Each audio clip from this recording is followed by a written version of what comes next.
How to save your progress in Legend Fighter Mortal Battle. Hello everyone, welcome back to another video from Crazy Gamer.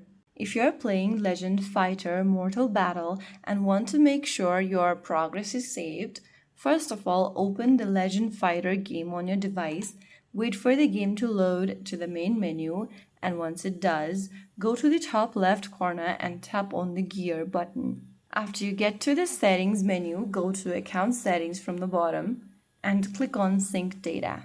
Now tap on the sign in with Google option. If you have the Apple ID option available, you can choose from one of them. I'm just going to select the sign in with Google option. Go ahead and enter your Google account's credential or simply select one of your Google accounts you want to sign in with and follow through the instructions.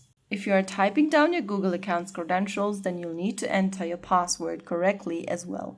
If you have the correct credentials, you will be able to sync your progress in the game. Keep your account linked so that you can continue your adventure without losing your achievements or game progress. If you found the video helpful, don't forget to like, share, and subscribe to our channel. I will see you again in the next video.